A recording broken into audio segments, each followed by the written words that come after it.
I believe that everybody has a story, and I'm fascinated to hear them. So come with me as we take a walk down Fascination Street.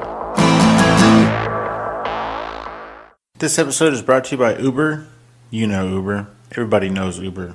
If you don't already have an Uber account, go to the Support the Show page on my website, scroll down and click on the logo for Uber, and you will get $5 off your first 3 rides. Just because I sent you. How cool is that? So take advantage of that, and thanks for supporting the show.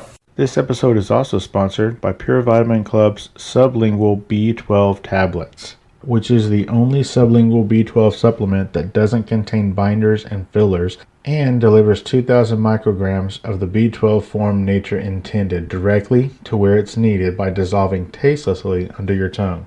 Everyone needs B12. It's an essential water-soluble nutrient that your body can't make on its own. B12 gives a boost of energy to vegans, active people, people over 65, anybody who is experiencing low energy or fatigue, and anybody who experiences mood swings or is depressed. Click on the photo link on the home page or on the Support the Show page at FascinationStreetPod.com.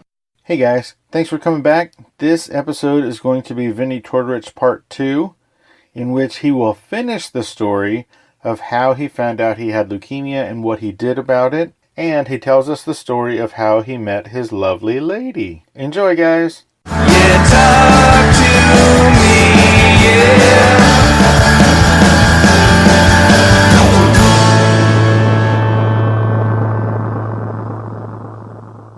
Comedy is all I had in my head.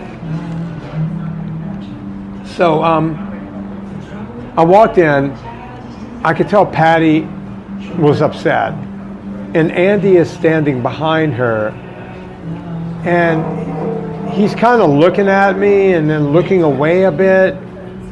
And I said, Andy, no matter what you guys tell me today, I'm finishing my coffee. No. I decided to leave it in the car. I said, no matter what I hear here today, you're still Jewish, you're still bald, and you're still gay. Nice. And he goes, what does that have to do with anything? And I said, nothing. But you're still Jewish, you're still bald, and you're still gay. And he goes, and you're still an asshole. All right. And when he said that, I went, oh, it can't be that bad. Because he's joking too. Yeah, you can't tell a dying man he's an asshole. Right. You know? Turns out. So yeah, they sat me down, and Patty says, look. Was she crying again? She starts choking up right after she says leukemia. Like she's trying to like butter me a little bit. Right. And I said, Patty, stop it. Just come out with it. And she chokes back a few and she goes, you got leukemia. And I said, okay. How do we fix this? Right. This kind of thing. What's the plan? What do we do? And she goes, I said, what stage? Do we know? She goes, it's beyond stage.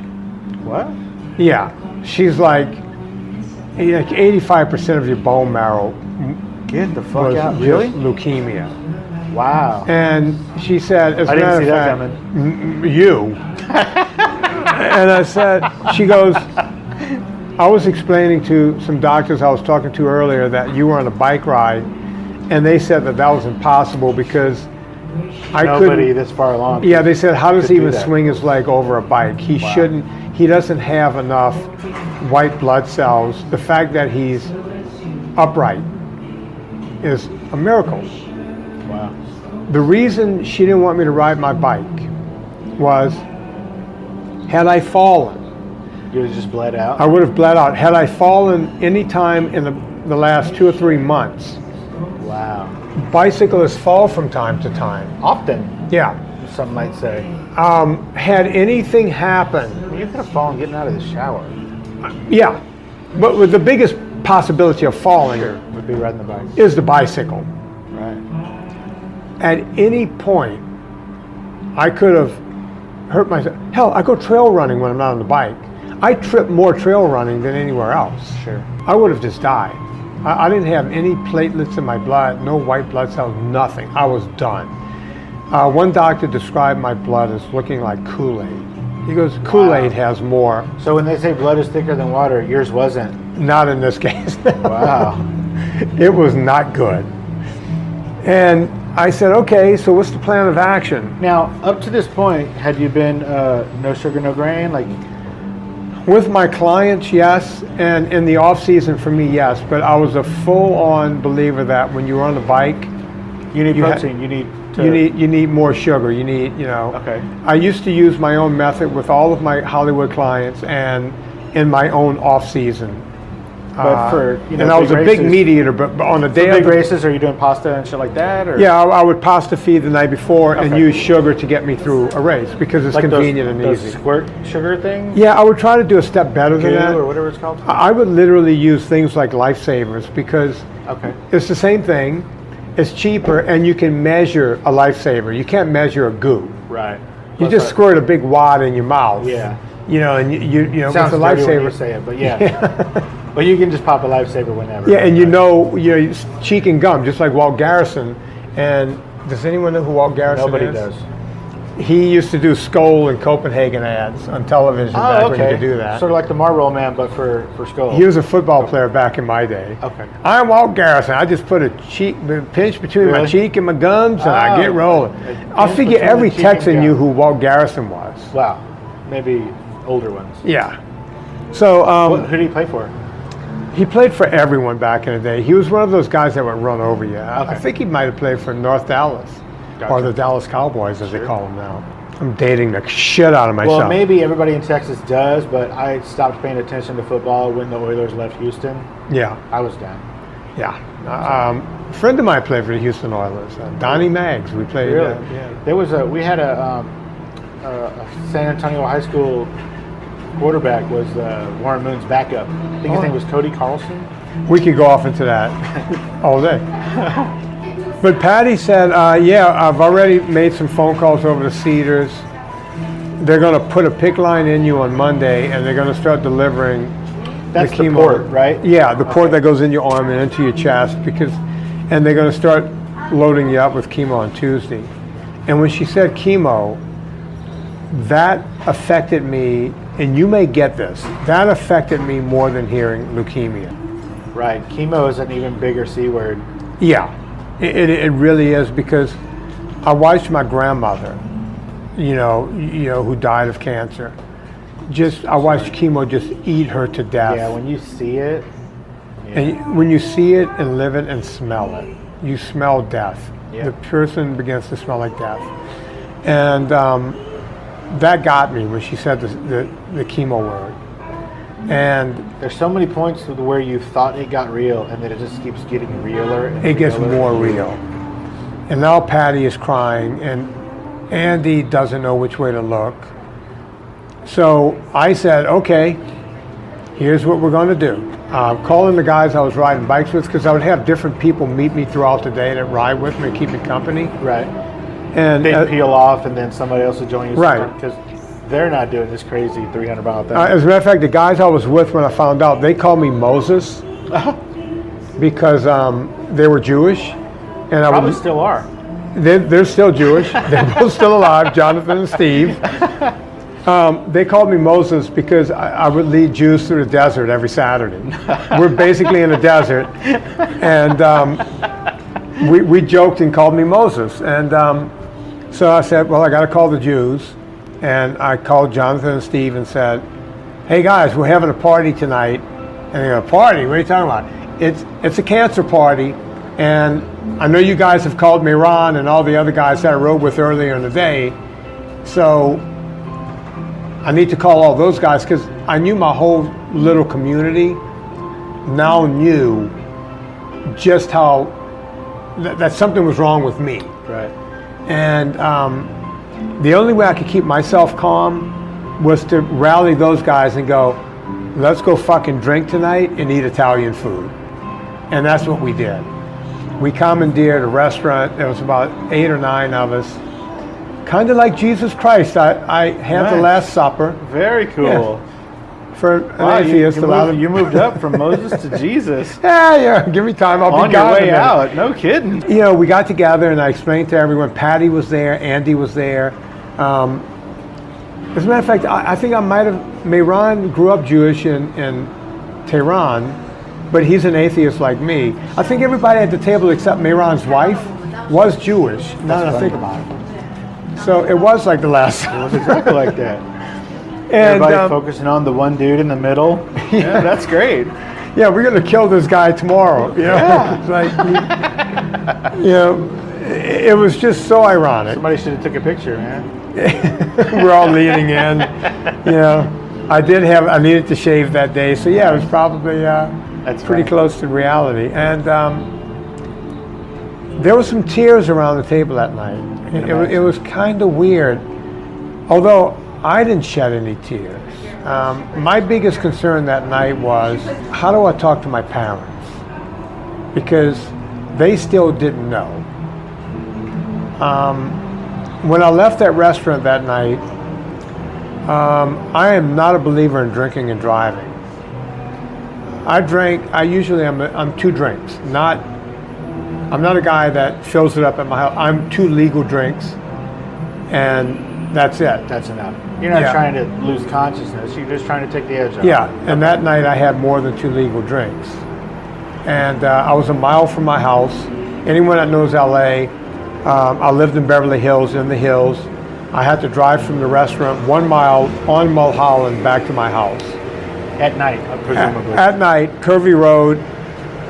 If you ever seen the show Heart to Heart, yeah. they were always zooming through there, and right before the car went off the cliff. Right. But it was late enough, and I figured if I killed anyone, I would be killing me. There would be no one else on that road, which is not an excuse for driving drunk. But it was the one time in my life where I was over the legal limit, and I drove that 1 mile home, and I felt awfully alone that night, just awfully alone. So drove back, and I realized that none of my friends could help me, that this was just me alone, and that's it. That's all that was going to happen.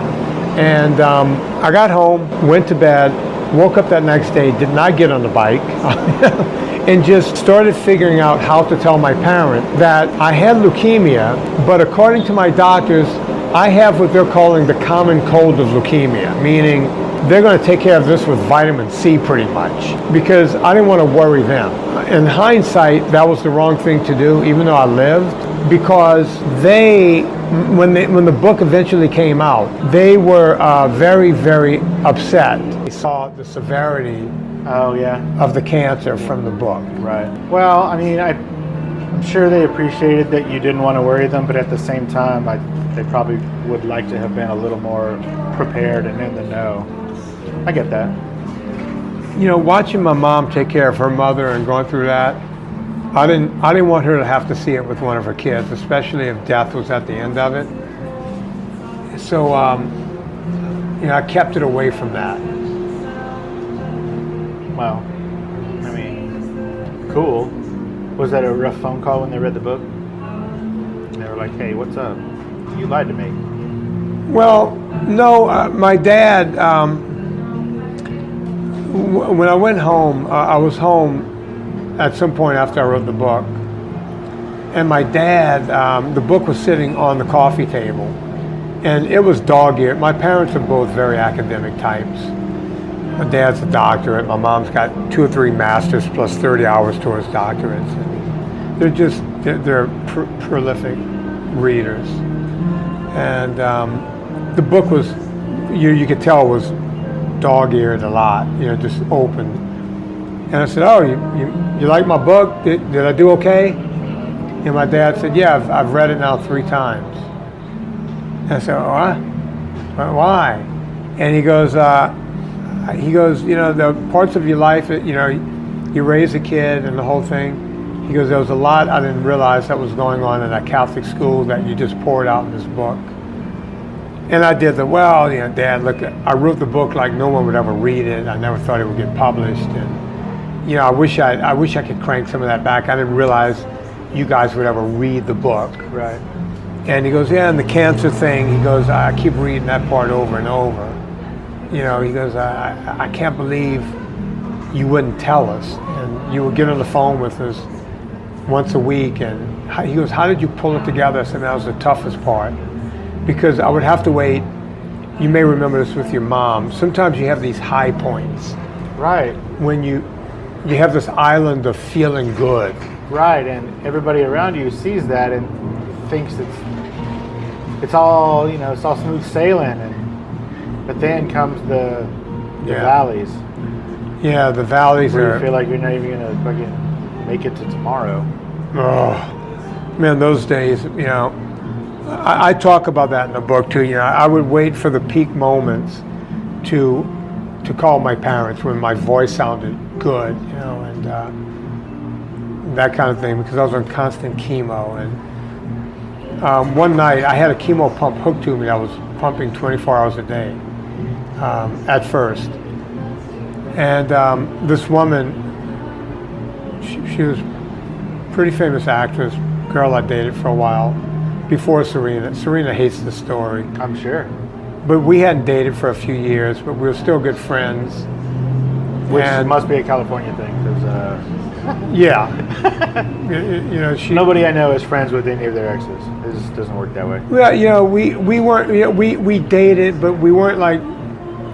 We weren't. We knew the relationship wasn't right, but we loved. Gotcha. The sexual part of it was good for us and the whole Sure. thing. And so, a lot of those women started coming around. Like everyone thought I was dying, so it was kind of like, let's go visit him. Say goodbye, man. Yeah. It's this weird, morbid thing, and you're happy to see them, because you're just on chemo, and like I say, cancer doesn't hurt, but boy, chemo is a motherfucker. Right. And we'll call her Kathy for the sake of this story. She came over one night because I was doing my chemo at this point at Patty's house, at the doctor's house. And she's got this beautiful home in Bel Air, and they cordoned off a section for me. And if you're going to be on chemo, this is kind of how you want to do it. Sure. Have famous doctor friends. In a nice, comfortable environment. Yeah. Right. And Not sitting around a bunch of other depressed, sick people. oh, I had to do that sometime. Oh my God. I'm sure your mom had to do it, where you have to go into the cancer ward with the drip and the thing. Well, once they diagnosed my mom, they admitted her, yeah. and she never left that bed. Like she didn't have to go to chemo with other people. Chemo came to her. She never left that She was bed. in that bed. Yeah. You know how depressing those wards are, man. Again, you want to talk real. God damn it, man. So let's skip to the part about how you got into remission. So the chemo worked?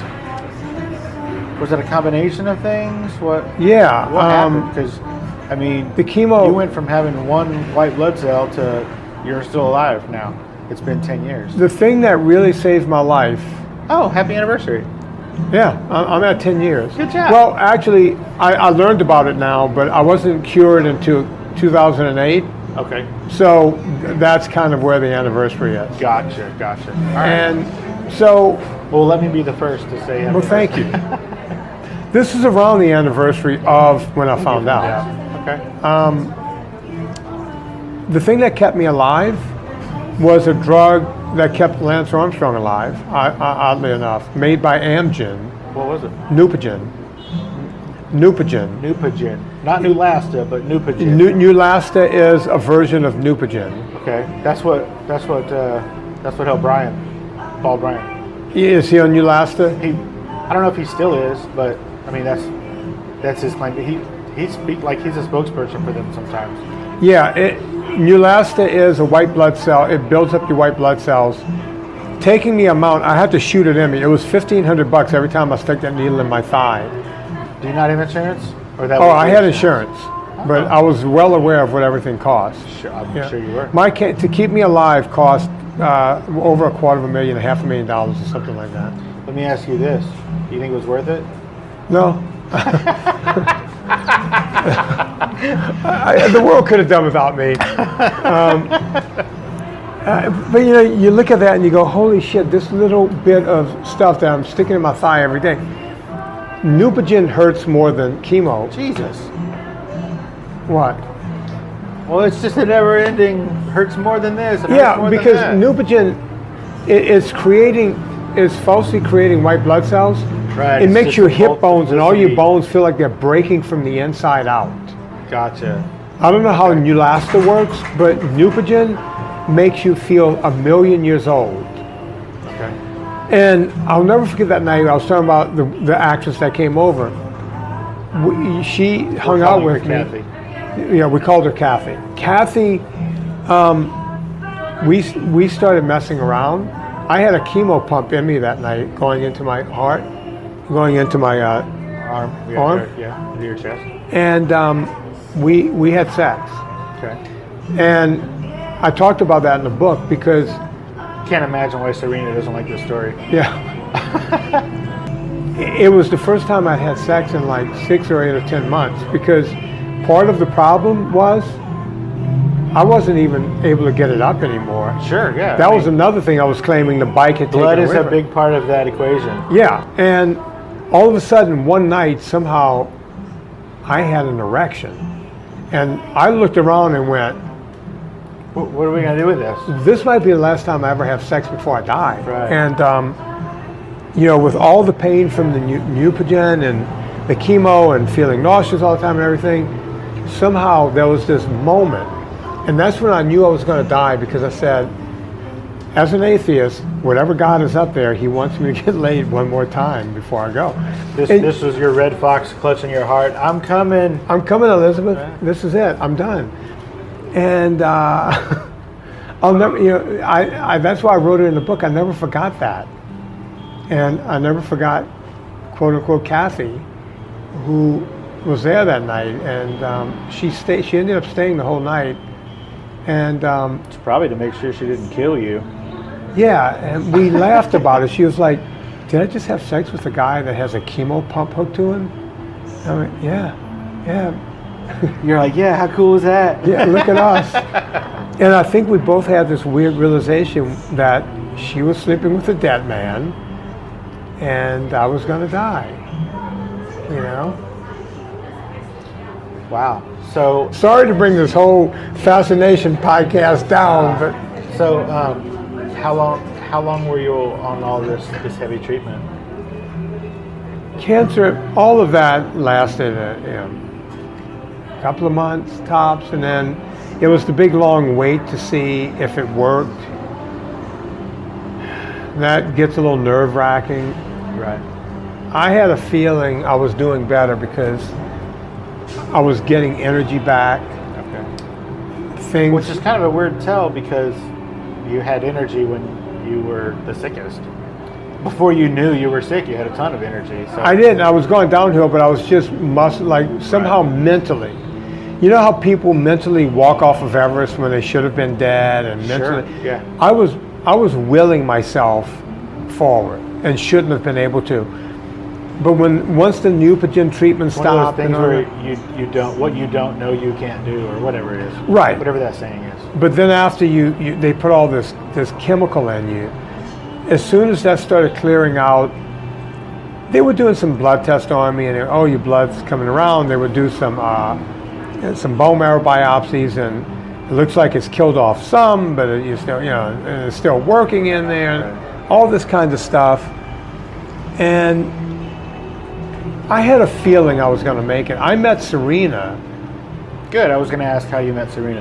at that same Starbucks. For everybody who's listening, Serena, she was a Bond girl. She's a Yeah, nice looking lady. How did y'all meet? she's one of the most beautiful women on the planet. She's beautiful. And I have no idea what she's doing with me, to be honest with you. We met before I found out I had cancer through a friend, just Like hi the and same goodbye. year, though, right? Like 2007. Early or something like that? 2007. Okay. We met at that same Starbucks that I ride from over at the Gotcha. Commons. Okay. And Y'all really just met at Starbucks? we met through a friend. I was going on a bike ride So with was a it friend. set up? No, she was coming in from a run Okay. with a friend who knew my friend, Got you. who I was riding the bikes with, and they said hi and goodbye, but no one said Bond girl. No one said. She had like big Oakleys in her, and Yeah, she had she like had a just been running. hat.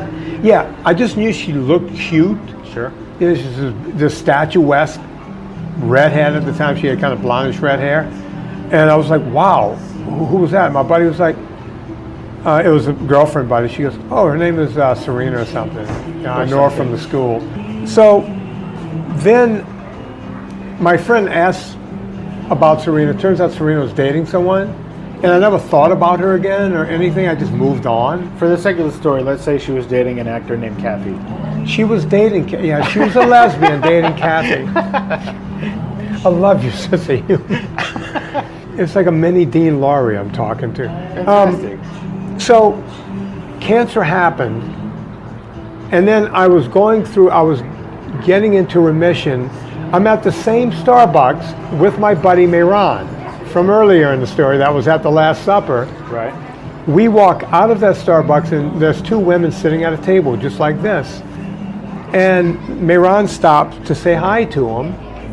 And I didn't recognize Serena from the time before because now she's dressed differently. Right. I mean, she had just got through running, and she was wearing her running gear, and she was all covered up and sweaty. So we're talking for a few minutes, and tangentially I'd known Lisa, the other woman, who was with her the time before. Right. And I said hi to Lisa. I said, oh, how's your kids? I haven't seen them since they were in the strollers years ago and the whole thing. And I mentioned, I said, yeah, you had a friend with you running like a year ago, and I thought she was cute, and turns out she was with the boyfriend. Did you say all this in front of her? In front of Serena, and she points to Serena. I went, oh my God, was it you? And she goes, yeah. And I said, do you still have a boyfriend? She goes, yeah. But she found a reason to give me her card before we walked away. So I took that as a sign of give her a call. Here's the Was her card just that little cat that's hanging on a tree limb and it just says hang in there? Yeah. It was actually a real estate card. Okay. Because that's what actresses do when they turn 45. They become real estate agents. Sure. And Well, they got the connections. They might as well use them. yeah. So I called her and she said that, look, yeah, there's not common knowledge. I'm not really seeing this guy anymore. And she goes, I'm not ready to date. I said, would you go out as a friend? You know, she goes, do you really mean that? I said, look, I might not be alive. I'm going, you don't know this about me, but I'm going through remission right now, and I'm not really ready to date, but I can sure use some company and a friend and just hang out and the whole thing. And she said, you know what, you seem like an honest guy and the whole thing, and you know me, Ron, and you know Lisa, and they all say you're a great guy. Sure, let's go grab lunch or dinner one night. Here's the odd part. I was riding with one of the Jews. When I say Jews, one of the guys I called John. I was riding with Jonathan that Saturday. I wasn't in remission yet. I was taking short rides. And Jonathan says, what are you doing for dinner? Why don't you come with Wendy and me? And I said, I can. I have kind of a date with a mommy from the school that your daughter goes to. Sure. He goes, oh, who is she? I don't know. I have her card. Her name is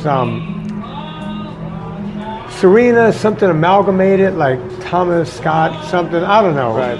Some string of names. Yeah, it's like she must have been married to a guy and she still has the name.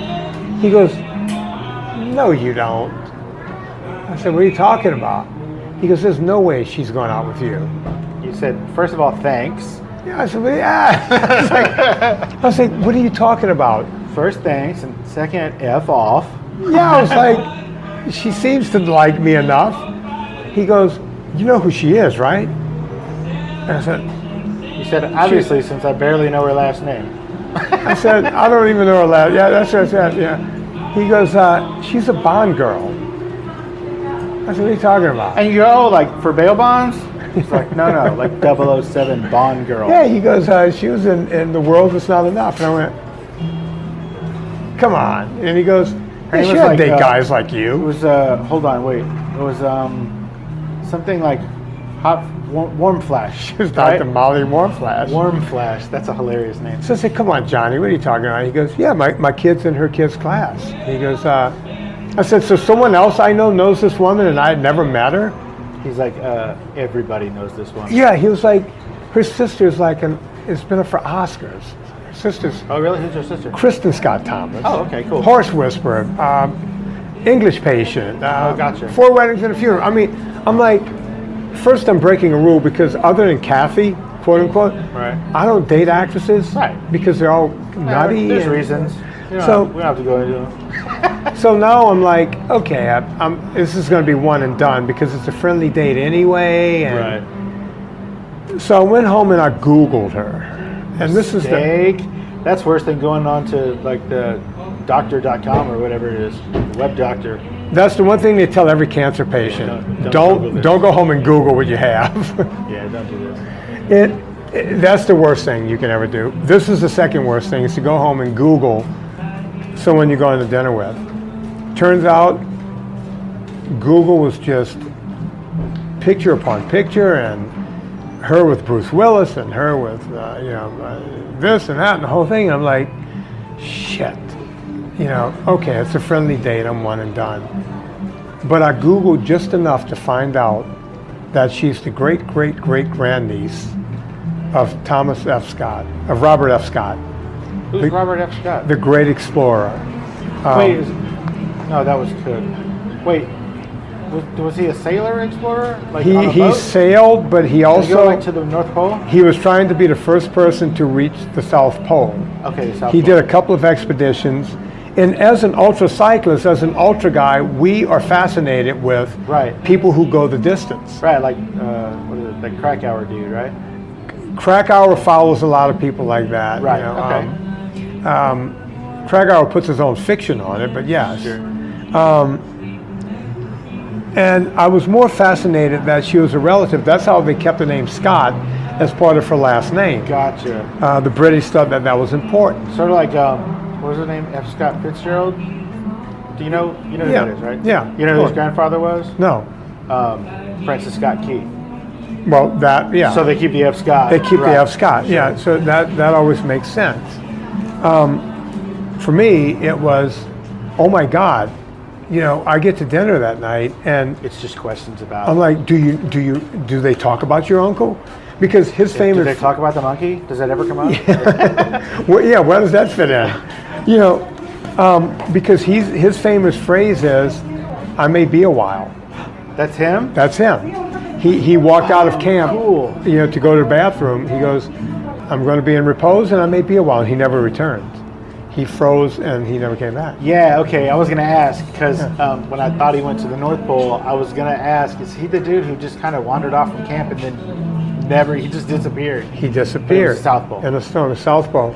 The guy that tried to make it to the North Pole was Shackleton. Okay. Shackleton. Great. If you ever want to go down Nerd City, go find Shackleton stories. One of my wife's friend's husband somehow either knows that dude or knows somebody who knows that dude. So I'm pretty sure Well, he still has relatives alive today because that was around World War I when Shackleton did his voyage. And that's why it wasn't romanticized as much, because we were romanticizing war at the time. Right. Again, I don't want to go down Nerd Street because I'll never come back. Sure. It's Fascination, not Nerd Street. Yeah, it's Fascination. But So yeah, how did she take that? Was she like, "What's with all the questions, dude?" she, Or was she like, "Finally, somebody's not asking me about James Bond"? right. We didn't even bring up acting that night because, and it wasn't love at first sight. I had a red Corvette at the time, not a. Was it a little one? It was brand new. It still had the new car smell. Turns out she wasn't into Corvettes. And Because of what they say about the people who drive them? pretty much, and she wasn't into me for whatever reason. Well, you were about to die. Why get into you? She thought I was a greasy Italian. Really? Yeah, she I don't know. She like everything about me, but she called me a few days later. We talked a few days later, and then we went away from that for a bit, and then we tried to have another date, and it really didn't work. And then I kind of walked away from it a bit, and she walked away.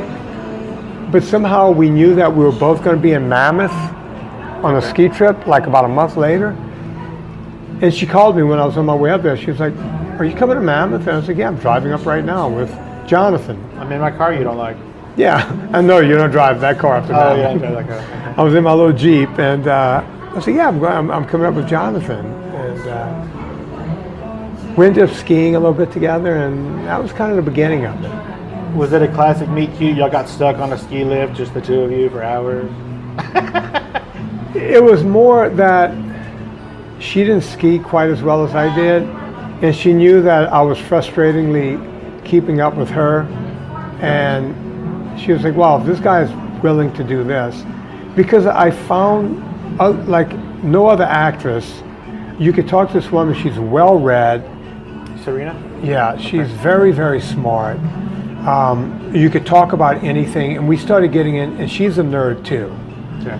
You know, we started nerding out on different books and different stuff we were into. It turns out she grew up in the country, in the English countryside. So she loved the smell of horse shit as much as I did. And Okay. So she's from England, or she's British. Okay, cool. Yeah, they're British. And we had some similarities to when we got back to LA. We kind of had a real date or two, and then they kind of stuck. So y'all bonded enough in Mammoth to move forward once y'all got back. Yeah, Cool. yeah. That's fantastic. Yeah. It's fascinating. And so y'all been together for 10 years ish, Yeah, well, somewhere around there. yeah, we met in early 2008. That's awesome. Yeah. Well, late 2007 going into 2008. So somewhere around January of that year, yes. That's cool. And I was actually on that trip to Mammoth. We went to a party. It was New Year's Eve, and I got cock blocked from Serena at the party by Jeff Bridges. Not Jeff Bridges, Bo Bridges. Bo Bridges. Yeah. And he doesn't know that he cock blocked me, but he did. Well, he also doesn't care. I'm sure he doesn't care. He was upset. You know, I was told Serena invited Jonathan and me to this party, not as her date, but hey, there's going to be a party. Right. And this guy makes this incredible chili. He's some producer that she worked with in a So did movie. you say chili? Chili. Okay. So he's known for his chili. He's got this beautiful house up in Mammoth. So we went, okay, I'll go up to that house. I like chili as much as the next Yeah. guy, and also a hot girl who invites me to a party. So she's mingling around the party, and there's guys chasing her left and right. Sure. You know, because she's Serena. And I'm kind of laying back. I just want to watch and see what happens. And some guy asked my buddy Jonathan, hey, is she with that wop over there, that guy? And Jonathan goes, no. Well, Because officially I wasn't yeah, with her. sure. But I mean, you know, where's your wingman when you need him? Thanks, John. Yeah, say, well, you know, so I see this guy like chasing Serena around the party, so I went, I'm gonna just let that, you know, cool itself out for a bit. And she's looking at me and I'm winking at her and she's like, help me, and I was like, you're on your own. You know, go enjoy yourself. You know, I'm at the zoo. Knock yourself out. I'll So- just watch. I walk over into the kitchen and I go to this chili and scoop myself a bunch of chili and I put it in the plate and I'm sprinkling the crushed onions on top and Was it some good? cheese. Was it really good? Well, Uh-oh. He's like, I don't know. I turn around and I'm like in the crux of this kitchen. Yeah. And I turn around, Bo Bridges is in my face. And he's got these big eyebrows. Yeah, bushy like a sumbitch. And they're like bouncing up and down. He goes, how you doing? Hey, Bo, pleasure to meet you, man. Big fan. And he goes, yeah, pleasure to meet you. He goes, you going to eat that? I went, yeah, I was planning on it. Would you like it? Like, that's an odd question. He goes, no, I don't want it. And I said, I haven't touched it yet. I'd make me another one. Like, I'll put the onions and the cheese on it. You can take this one. I'll make another one. You know, he goes, nah, I don't eat dead carcass. Jesus And I went, oh boy, here we go. well, what the fuck are you doing here, man? Because he's friends with the producer, I guess, or something. They're old friends. So I went, So this dude's a vegetarian? or vegan, one or two. I thought they were thinner. Yeah, he that was the only thing I kept, because Bo Bridges, as it turns out, is a close talker. Like, he gets in Great. your face, and the only thing that separates me from Bo It's his stomach. is his distended gut as he tells me how this chili is going to kill me. Gotcha. And he's going on, and now Serena is looking at me being cock-blocked by Bo Bridges while this little nebbishy guy is chasing her around the party, and now she's going, fuck Nebbishy you. guy. Was it John Lovitz? Literally, John Love. It was more like, I'm not kidding. Who's the little guy that was in God? He Ghostbusters and everything else. Rick Moranis. Literally, she's got Rick Moranis chasing her around. Not actually Rick. Not Rick, but might as well. If, Right, yeah, sure. if they were Rick going to Moranis. cast this part, Central casting Rick Moranis. right? Well, I'm laughing at her because Rick Moranis is chasing her around the party. Meanwhile, I'm being cock-blocked by Bo Bridges, the actual Bo Bridges. That's funny. And he like, You're being carcass blocked. yeah, I'm like, and now I'm like, I can't eat the chili. Like I put it on the counter behind me, but I'm in the crux of this, I can't get out. He's still chapping you, giving you the lecture. Yeah, and You're he's like, telling me so how you meat's don't want going it, to man? kill me, and rotting carcass and pus in your system, and all the vegan talk. And I'm saying to Serena, I'm doing the help, give me help. And now she's going, fuck you, fair play. Yeah, she's like, haha, because motherfucker. apparently she knew Bo Bridges because they lived in the same neighborhood. Right. So I'm like, she knew what was happening. yeah, she knew. That's great. I'm getting the chili talk from Bo or something. And I'm like, you got to be kidding me. And now it's coming up on midnight.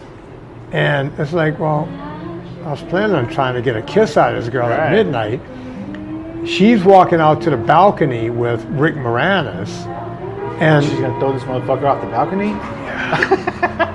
I found out later what he was doing. He had no game, but apparently he had a lot of money. So he took her out because this house was on a mountain. And he wanted to point at it? He was pointing down the valley going, okay, you see that light, 5 lights from the end? Count 5 in. That's my house. Nice. He's playing the that's my second home in Mammoth game to try to get her. Yeah. Well, that always works. Yeah, hot chicks love when you do Yeah, that. they love that. So, all over the internet, they talk about how cancer doctors their whole goal is to just take your money and then kill you.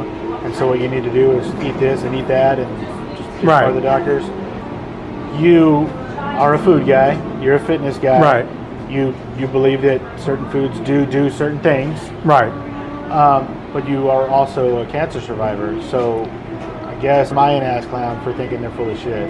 They're full of shit. Modern medicine saved my life. Okay. I would have been dead in weeks. Modern medicine saved my life. There's connections to certain antioxidants that can help ward off cancer. There's connections to sugar being something that could accelerate cancer. Right. Things like smoking and alcohol will not help you if you have cancer. And I have a firm belief in all that. A woman just died a while back. She used to blog, a couple of weeks ago, she used to blog about how she would forego any kind of cancer treatment and just, juice and do all this stuff. Didn't save her life. As a matter of fact, towards the end, she went, okay, fuck this, and she went for treatment, but they said, too little, too late. Too late. Bob Marley, I was going to bring up Bob Marley. He did the same thing. he had toe cancer. They could have just chopped off his toe, but Bob Marley, people don't realize this, as I always say, all rock and rollers want to be famous athletes. He thought he could make it as a soccer player, and if you lose a toe, you lose some balance. Right. So instead of cutting the toe off, which would have saved his life, he went with all these naturalists and people this holistic juicing and all this stuff. And in the 11th hour, when he went, Didn't he fly to Germany or something? I think Zurich or somewhere, he went to either there or Switzerland, and he had all the money in the world. Didn't matter. Didn't matter. Waited too long. Dead. All right. So those are 2 prime examples of, if you got cancer, we have chemicals that will kill that cancer. So I would say that those guys are ass clowns. All right. Cool. I just I wanted a more informed opinion. Look, I'm just a guy. I'm not a doctor. I'm just a guy with cancer. I get that, but you're more informed in all of those things than I am. Yeah, maybe a little bit, but When mine is going to come back because they knocked it. It was supposed to come back within 5 years, but they would catch it early enough to where they would only have to give me a small amount of chemo to knock it back, because they knocked it into a chronic position. A stasis, sort of? Yeah. Okay. I'm going on 10 years Good job. of remission. And how often are you getting checked? I get checked now Quarterly? twice a year. Twice, okay. Yeah, I was on the quarterly, and then I was on every 6 weeks is what? That's not quarterly. 9 weeks is quarterly. 12. 12 is quarterly. I was on 6 weeks, and then it went to 9 weeks, and then it went to Got 12, it. and then Now you it have went twice a year. to twice a year. Yeah. Cool. That's awesome. I don't think I have anything else. Like I said, I know you got to go somewhere. But real quick, can you tell everybody where? Because I know you have a podcast. I do, and I would love to have you. I'm officially inviting you to come on the Saturday show if you'd like to come on. It would help you plug this show, because I think what you're doing here is good work. This Saturday? No, Or any just- Saturday. But Can it's I the call Saturday in? show. Would I be able to call? Yeah, you Cool. just Skype Yeah, me. absolutely. I appreciate that. Nobody comes in. Everyone just Skypes. Oh, okay, cool. Adam's done the show. I Skyped him in. All right, you great. know. He loves Skype. Boy, Yeah. he hates Skype. He said, "Hey, can we do it in the studio?" And I'm like, "I run it every 2 weeks. How about you just call me while you're walking your Right. big fat lab?" So what's the name of your podcast? It's called Fitness Confidential, the same as Just my like the book, book. Fitness Confidential. People connect with me on Twitter. I'm there all day, every day. I think that's how you found me. And it's at Vinnie Tortorich. At Vinnie Tortorich, Twitter. I'm just out there. You can Google me. I have PureVitaminClub.com is my vitamin company. I don't push them on anyone. They're there if you want vitamins. If you don't, you know. How long have you been doing that? 3 years. Okay, so you've been doing that for 3 years, and I think I've heard about it only like maybe 2 or 3 times in the last 6 months. So that's how much you don't push it on people. You've been on the Corolla Show probably 20 times or more. Oh God, I've been on every. Well, we could probably do the math. I've been on every other week for the past year and 3/4. Okay, so 60 times. Yeah, And- I've been on there a lot. And like I said, you only mentioned it like 3 times. I mean, you really don't push that on people. Yeah, as a matter of fact, Adam started using them more. Dr. Drew quietly uses them. I think he advertises something else. Yeah. But Gary said, "Why don't you push the vitamins more?" Because Gary takes them, his fiance takes them, everyone around. And by the way, they get them for free. Joya, his fiance, they buy them. They belong to Pure Vitamin Club, and Cool. people love it because I make the only product that has no fillers, no excipients. So nothing. is this is it catered to individuals, or is it kind of a sort of a, I guess this mix is good for everybody kind of a thing? It's made for everyone. We're talking about coming up with a kids formula at some point, Okay. but it's made for everyone, and it's the purest vitamin on the planet. Period. Tell us about your B12. We did look when we did the multivitamin. We did something that never existed. We pulled out every excipient and flow agent, and just gave people whole, real vitamins. It doesn't exist in the world except in my product. Some companies are pretending to copy it now because we've had such success with it, Okay. but they're not. The B12, what we've done there, Is it sublingual? is sublingual. There's no sugar. There's no byproducts. We connected it to a calcium, never been done before. We had to create special equipment at the factory to do it because no one else in the world was doing this. Again, it took us a year longer than we thought because no one said it could be done. We had to create equipment to make what we're doing, and very proud of that product. And of course, we have the magnesium product, which Right. Dr. Drew is all over. And I think you were telling Adam he needs to get on the magnesium. Yeah, he had it in his house, but hey Lynette, where is it? Right. Olga, where's my? Yeah, his house sounds like just complete chaos. Believe it or not, it's not. They run that. His house runs really well. He complains a little bit about it, but Sure. Lynette is a great woman. Yeah, I love her to death. Olga, I'm pretty sure runs the place. Right. From what I could tell, very smart woman. But yeah, they have a good life over there. So your first book is Monty. That's a children's book, right? It is not in print. I'm told that sometimes it goes for as high as $50 on eBay. Why don't you do a second printing? Do you own it? I bought the rights back. Okay. And we thought about doing it.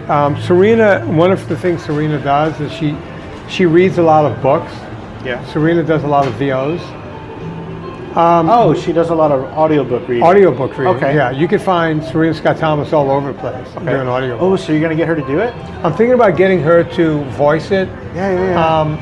And I might put it on Amazon and on Audible that way, just to see if there's interest. And if there's interest, I might do a printing because I bought it back from the publisher. Right.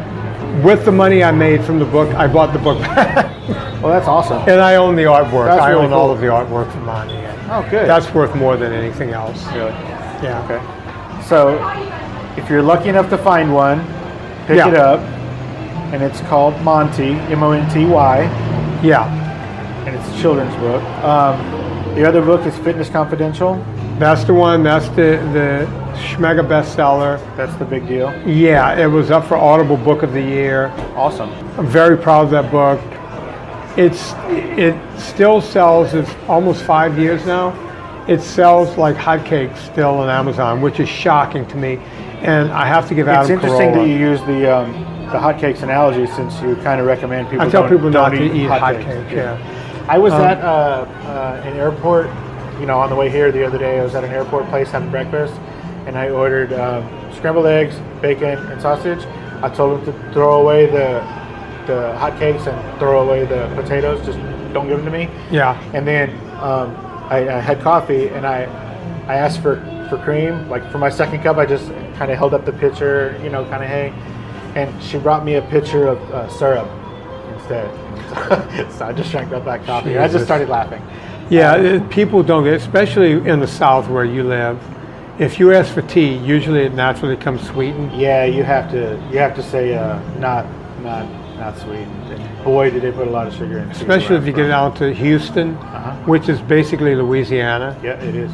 It's all. So with the books, the audiobook success, you were saying you think Adam's reach had a lot to do with that, being on the show? Not just the audiobook, but the book in general. itself. Being on that show so many times over the past year and a half. It's the book was selling like crazy before that, but it somehow kept it going. Cool. And I'm guessing that has to be part of what we call the Corolla bump. The Corolla effect, yeah. Yeah.